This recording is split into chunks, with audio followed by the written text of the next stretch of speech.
ជាពលរដ្ឋទៀមទាឲ្យចុះចេញពីរំលាយហើយដោយជាលោកប្រធានមានប្រសាសន៍ចឹងថាកុំឲ្យចាញ់ស្រីពេកចង់ឲ្យលោកហ៊ុនសែនចុះចេញពីតំណែងជាប្រញាប់ដើម្បីឲ្យរឿងអ្នកដំណើរការនេះបានភាពសូមឲ្យប្រជាពលរដ្ឋទាំងអស់ក្នុងប្រទេសកម្ពុជាសូមបដូរបាទសូមបដូរហើយសូមឲ្យរដ្ឋាភិបាល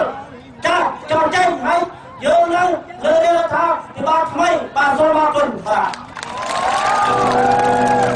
ឥឡូវនេះខ្ញុំបានសូមការស្មូនពរនឹងទៀតតាមរយៈដល់ដូចជាក្រសួងសាធារណមានមួយចំនួនថាសូមឲ្យកែតម្រង់ប្រពន្ធគោលទបទី1ទី2សូមឲ្យលោករដ្ឋមន្ត្រីហ៊ុនសែនចុះចេញពីតំណែង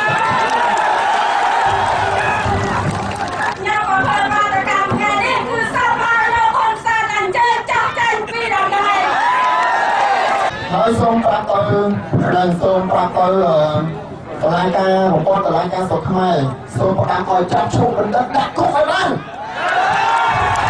ឈប់បណ្ឌិតខាងកម្មករប្រពន្ធធ្ងន់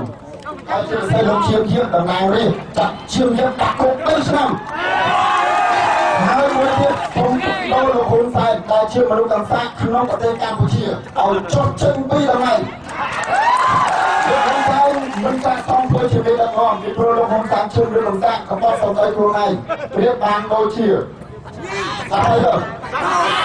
តែនិយាយព្រមតែអត់รู้ប៉ុន្តែគាត់ធ្វើឲ្យប្រជាជនខ្មែរមិនទុកចិត្តគាត់ទៀតទេហើយសូមតាមទៅហ៊ុនសែនថាថ្ងៃនេះខែស្អែកហ៊ុនសែនមានប្រាំមកស្គាល់ក៏គ្មានអ្នកជឿដែរ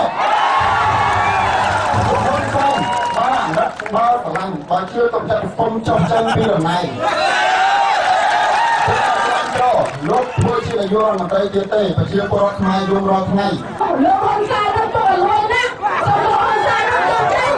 ចាញ់ស្ត្រីលីងឡាក់ទៀតលីងឡាក់គេសូមចុះចេញដល់ខ្លួនឯងយើងសូមលោកហ៊ុនសែនចុះចេញទៅតំណែងប្រគេទៀតសូមបងប្អូនទាំងអស់តស៊ូឡើងលោកសូមលោកស៊ីលោករណាលោកប្រធានជាគំរូរបស់បងប្អូនយើ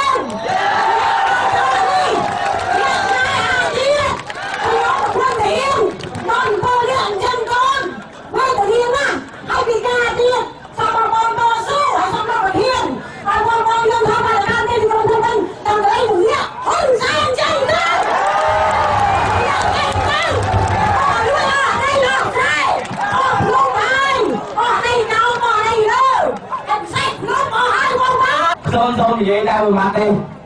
បាទស្រវឹងសូមទៅបាបងបាទយើងតំណែងចោះចេញទៅ